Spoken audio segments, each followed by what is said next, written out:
Velkommen til. Den her gang, der skal vi rundt og kigge, hvordan det står til med at vande. Vi skal kigge på hestebønner, hvordan det ser ud med vikkeskimmel og svamp generelt. Vi skal evaluere septoria i hvede, kigge lidt på de forskellige sorter, kigge på noget kartoffelskimmel. Så skal vi kigge på, her er vi i gang med at servicere vores siloanlæg. Og lige nu her, der skal I starte med Christian ud og flytte en vandmaskine.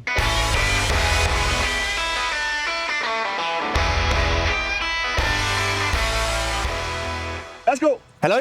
Og velkommen til kartoffelmarken, hvor vi er lige ved at trække det her udyr af en vandingsmaskine ud. Vi står her i vores lægkartoffelmark, som er det, der bliver til næste års avl af kartofler. Og det skal vi have givet lidt vand, fordi at hen over weekenden har der været langt over 30 graders varme, og kartoflerne er jo i vild vækst. Så følg med, så trækker vi maskinen ud.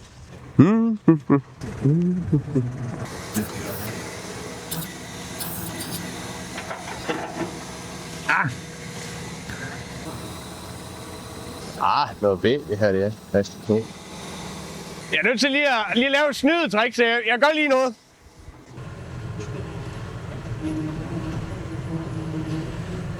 Det er jo fordi, sådan noget, det skal helst være sådan rimelig lige træk. Så det skal helst stå fuldstændig parallelt med, hvordan kartoffelrækkerne de vender. Og der er fasteholden altså bare lidt sjovere, fordi der tager man vognen med på tur, i stedet for at tage kanonen med på tur. Så det er præcisionsarbejde, det her. Op.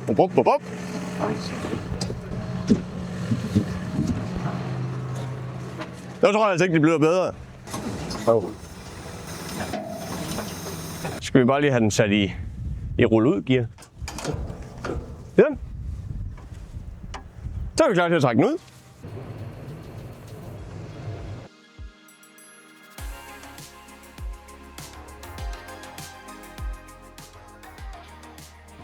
Nu strækker GPS'en. Der er godt nok, altså, der er gået feriestemning i den her på gården, når ikke engang GPS-anlæg det vil være med mere. Så må vi jo styre på den gammeldags måde. Det var dagens første vander. Så er der jo kun 6 andre, der skal flyttes. Så nu vil jeg sende jer over til Sommerlund, som vil fortælle lidt om nogle hestebønner og kartofler.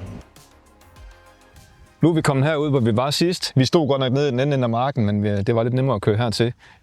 Det vi skulle se her i den her ende af marken, det var sådan set, hvor meget afgrøden den er groet, men også de her 2 forskellige sorter.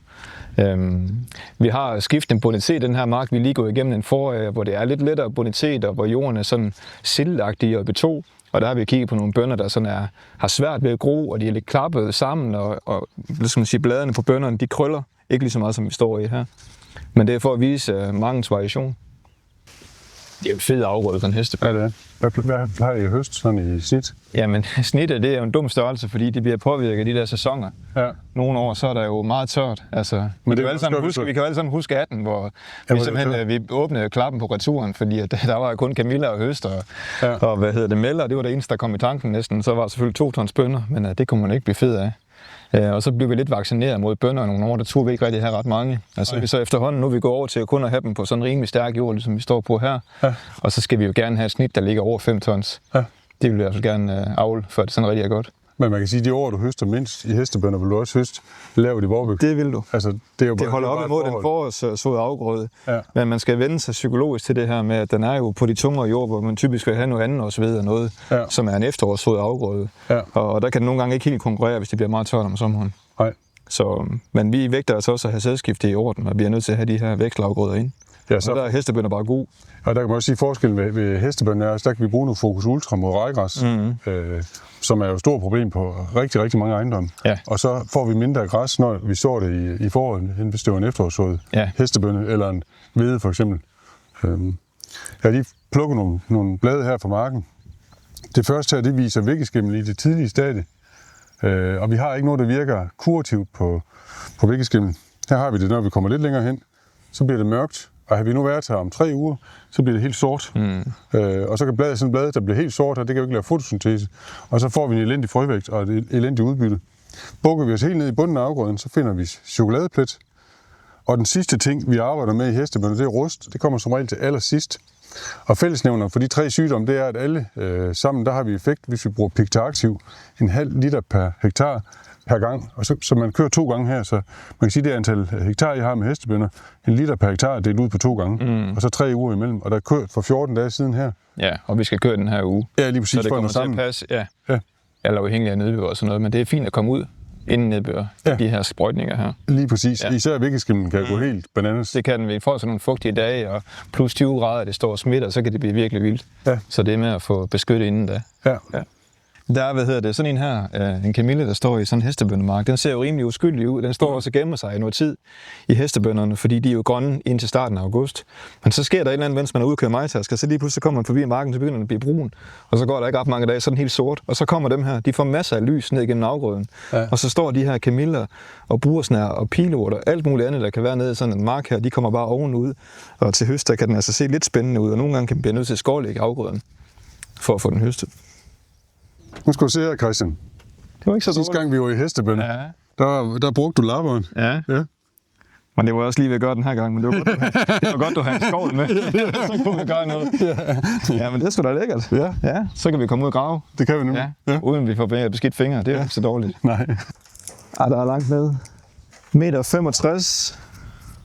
Så vi har vandspejlet cirka 90 cm under kartoflerne, som det er nu. Det er fordi på de her marker her, som man står og kigger ud over, det er sådan nogenlunde fladt. Så vi prøver på at slukke afvandingspumperne her hen over sommeren, for ligesom at holde vandet ikke alt for langt væk fra rødderne på kartoflerne. Men det skal være sindssygt fladt, for at det virker det her. Fordi at selvom det her det ser fladt ud, når man kigger på det, så er der i hvert fald 30 eller 40 eller 50 cm terrænforskel ind i marken. Og det grundvand, det kan vi ikke få til at køre sådan her. Det ligger jo fuldstændig fladt. Så derfor så kan vi nogle steder opnå en effekt, men vi skal også passe på, når det så regner, så skal vi også kunne få vandet væk i de våde og lavere del af marken. Men vi skal også ligesom kunne få gevinsten op til rødderne, når der er meget tørt. Men vi prøver.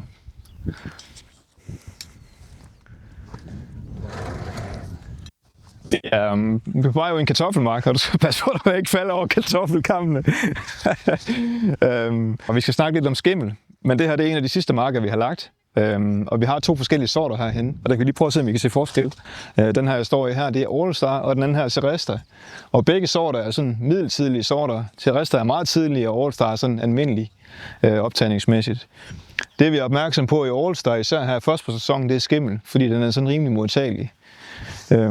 Og derfor så er det vigtigt, at vi hele tiden følger de her skimmelvarslinger, der kører, og de bliver sendt ud fra vores kartoffelmelsfabrikker en gang om ugen. Og fabrikken indgår i sådan et nationalt varslingsbekæmpelsessystem, hvor de snakker sammen med hinanden om, hvor hen er der fundet skimmel, og hvordan ser vejrudsigten ud og alle de her ting. Nu har jeg jo lige fået en ny skovl, så skal vi lige have den indvige. Men det er faktisk ikke så dårligt noget jord, som det ser ud til, for det holder faktisk okay på fugten. Men I kan også se, at kartoflerne har jo faktisk et rimelig stor rodnet, og de har lige lagt forholdsvis sent, så de er ikke nået så langt. Her er udløberne, hvor de sætter knolde. Og den her periode, vi er i nu her, det er jo knoldsætningsperioden, og der må de altså ikke mangle forvaret vand. Og det kan vi, som vi kan se her, så er det ved at være brugt, det vand, der er i jordprofilen. Vi skal herned omkring, før vi kan lave lidt jordfugt. Så derfor så gør det ikke noget, der snart kommer noget vand her. Med hensyn til skimmel er det jo fint, at vi har det her vejr, som vi har nu. Nu er der jo blæst på. Temperaturen er omkring 20 grader, og der er forholdsvis lav luftfugtighed. Så det er super godt.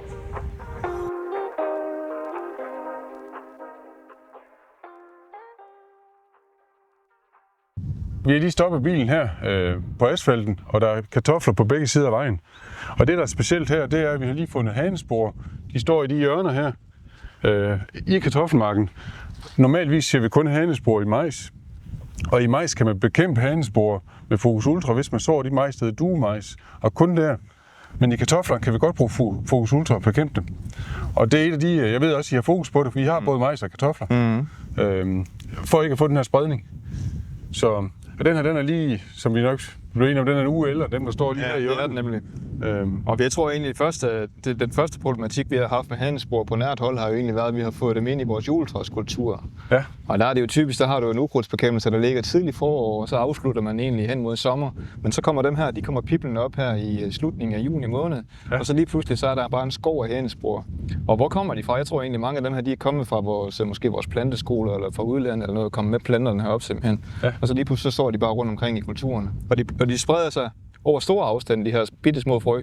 Det er jo lækkert mad for fuglene. Det er også, fuglene kan tage det med, og det er virkelig et problem. Og så står man, hvorfor har vi så det her hjørne, der ikke er en afgrøde i?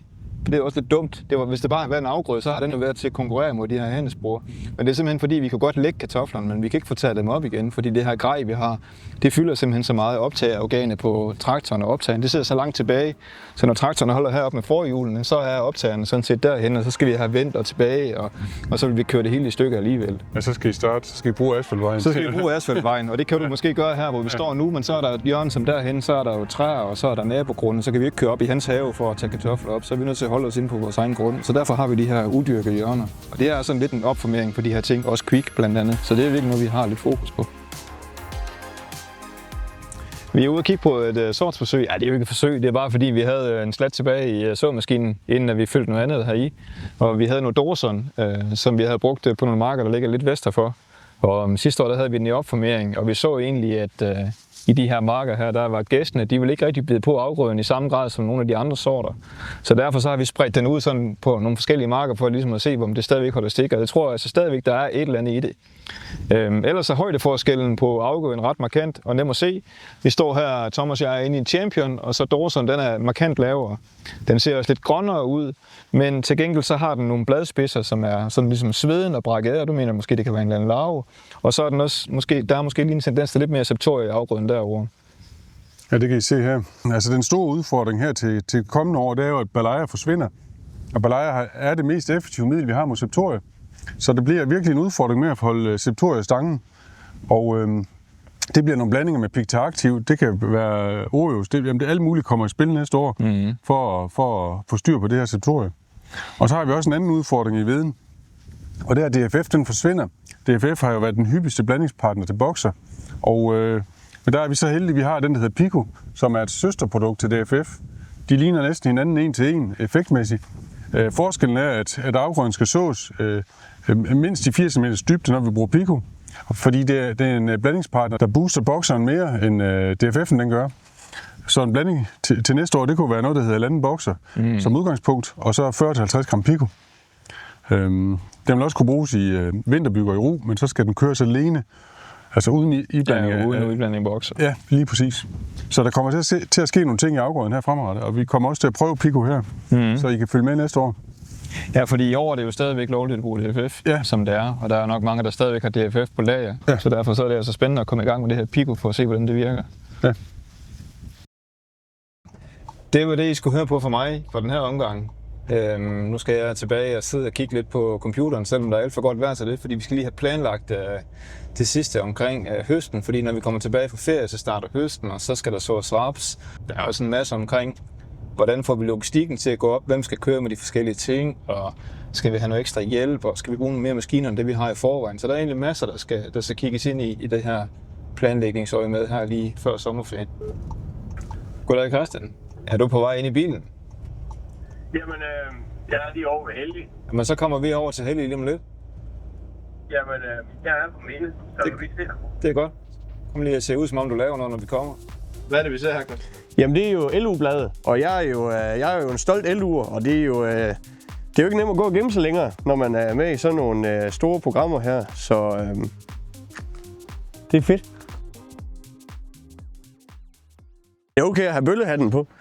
Det er sådan, at man går og bliver lidt tynd i toppen her, som 25-årig, 24-årig. Vi står her på vores tørreri og vores kornopbevaringsfaciliteter, hvor vi er ved at gøre lidt klar til den kommende høst. Og til i år er vi ved at bygge lidt om, så vi får nogle bedre rensemuligheder, for at kan tage lidt mere havne og frarens fra, for at lave en bedre vare. Så der vrimler lige lidt med nogle håndværkere. I dag er det elektrikeren, der er her, og der er også lidt montører her. Så der er gang i den. Men skal vi ikke tage over og se på nogle majtasker, der bliver gjort klar?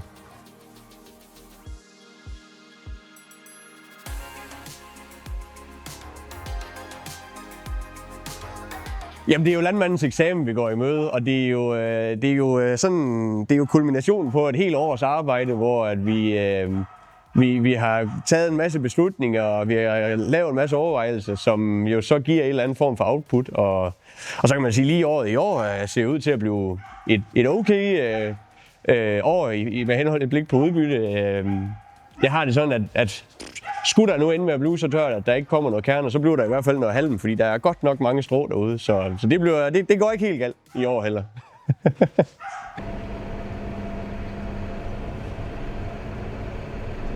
Og herved nåede vi altså til afslutningen på endnu et afsnit af Follow a Farmer.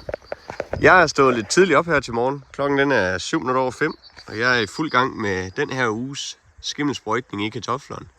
Og det er jo bare en fantastisk årstid med kartoflerne i blomst og nogle virkelig, virkelig dejlige morgener. Se frem til næste afsnit, hvor vi forhåbentlig er i fuld gang med høsten.